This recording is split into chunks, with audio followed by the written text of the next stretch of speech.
Bonsoir, bonsoir à tous. Ce soir, c'est une émission en or que nous vous proposons. Nous allons parler de l'or. Et oui, la seule valeur aujourd'hui refuge avec des spécialistes dans ce domaine. Va-t-on revenir à des formules d'investissement liées aux matières premières comme c'était le cas au début du siècle? Nous saurons tout ça dans quelques instants avec deux spécialistes de la branche. Tout d'abord, Franck Baldacci, spécialiste genevois et mondial des monnaies et aussi des pièces en or. Il nous partagera sa passion. Et puis, il nous vient du Maroc. Nous l'avions rencontré il y a 5 ans. À l'époque, il nous disait « Achetez de l'or !» Et il avait raison. Mostafa El Belkhaïat. Je vous ai ramené des plaques en or. Hein. Comme ça, vous avez Mostafa, bienvenue dans l'émission. Il vient du Maroc, hein, exprès. Hein, voilà, Franck Baldacci, une petite plaque de chocolat. Monsieur Kern, une petite plaque en or aussi. Très heureux. Merci, bienvenue.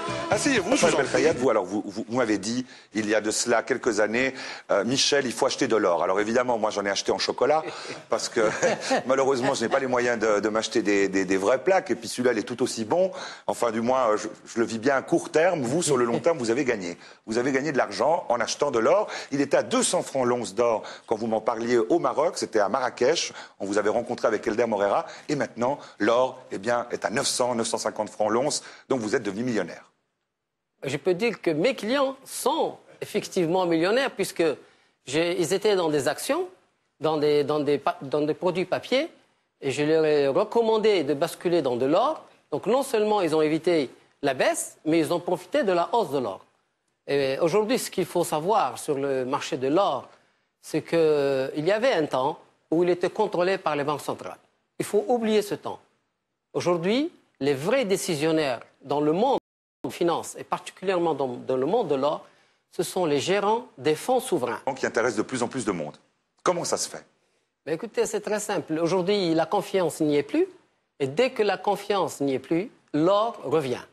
Aujourd'hui, on sent bien que sur les marchés internationaux, il y a un château de cartes qui est en train de tomber. Et dès que ce mouvement commence, il va encore durer. On ne peut pas espérer, disons, une solution tout de suite dans les mois qui suivent. Je pense personnellement qu'il va y avoir encore plus de baisse sur les marchés financiers. Ah, encore plus qu'il y en a maintenant? Beaucoup plus. Beaucoup plus. Vous êtes d'accord, M. Kern? Vous êtes d'accord avec moi. Il va y avoir quelque chose de très important. Et je recommande, au lieu de se lamenter, de se dire « Ah, il y a la bourse qui va encore baisser », il y a des solutions à prendre. Et la solution que je recommande, c'est d'acheter de l'or physique. De l'or physique, donc le vrai? De l'or physique, son nom est trébuchant. Et il ne faut pas oublier que la Suisse est l'un des rares pays au monde où on peut bénéficier d'un compte métal pour pouvoir acheter de l'or physique. Mais il y en a assez de cet or? Il y en a encore dans les coffres? Il y en a beaucoup? Mais en fait, quand le prix va... Aujourd'hui, il est à 940. Moi, je dis que dans les 2 ans à venir, il va monter à 2000 et 2500 $. Et même plus. Ah oui? C'est vrai ce qu'il dit. Nous, on le ressent dans notre domaine. On a une demande aujourd'hui sur les pièces d'or qu'on n'a pas connues depuis 15-20 ans, où vous avez des gens qui vraiment veulent thésauriser, veulent avoir des pièces pour les mettre dans des coffres, sous leur matelas, à tel point qu'aujourd'hui, en Suisse, il devient difficile de trouver des quantités de pièces d'or. Juste pour expliquer pourquoi, parce que quand vous avez un lingot d'or, c'est vrai que c'est beaucoup plus facile quand vous avez une série de pièces avec un prix beaucoup plus faible qu'un lingot. Un lingot d'or aujourd'hui, c'est 35 000 francs. C'est beaucoup plus facile d'en réaliser une partie, ce qui fait que les gens sont beaucoup plus attirés par du Vrenli, des Kruger. C'est intéressant. Donc moi, il faut que j'achète de l'or. Avec Evelyne, par exemple, il faut qu'on achète de l'or. Écoutez, il faut absolument acheter de l'or et ne pas rester à dire... J'espère que les gens au gouvernement vont trouver une solution, parce que c'est exactement revenir à dire qu'il y a un camion qui vient en face de nous à 300 km à l'heure et j'espère que le conducteur va freiner. Attends, non, il y a des choses à faire. Mais Monsieur Kern, ça va être comme à votre époque, quand vous étiez encore en charge. D'ailleurs, j'ai oublié de dire que vous êtes ex-président de la Schweizerische Spar- und Kreditbank. Donc là, c'est vrai qu'on mettait les Vrenli sous les oreillers. On avait encore le système de la chaussette. Et en France, on était sous le poirier. Sous le poirier, sous le matelas. On va revenir à ça, vous pensez? Écoutez, moi, ces messieurs sont beaucoup mieux placés que moi, parce que je ne suis pas dans le domaine exactement, mais je peux dire que ce que je vois mal, et pourquoi l'or risque de monter, c'est qu'il y a trop peu d'or par rapport à la demande qui se fait sur le monde. Il y en a peu.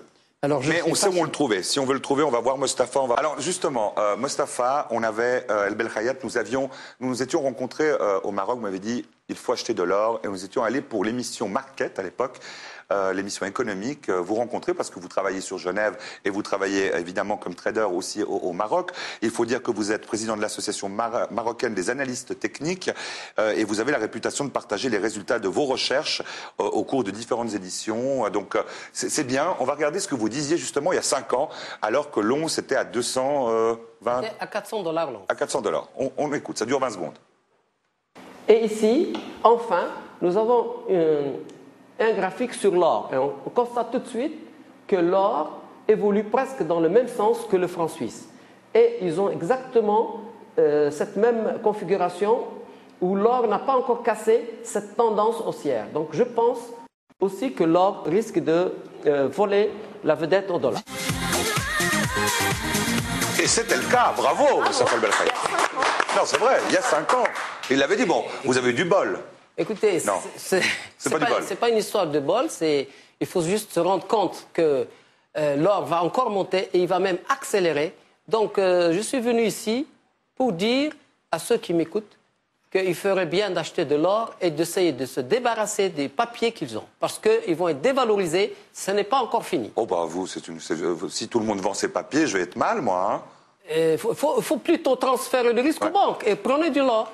J'ai quelques petites photos, parce que vous savez que dans cette émission, on aime bien les petites photos. Alors, je voulais vous demander à qui ne confieriez-vous pas votre argent aujourd'hui? Nous avons quelques photos. Nous avons évidemment Marcel Ospel. Vous confieriez votre argent à Marcel Ospel, l'UBS? C'est une bonne banque, l'UBS, quand même.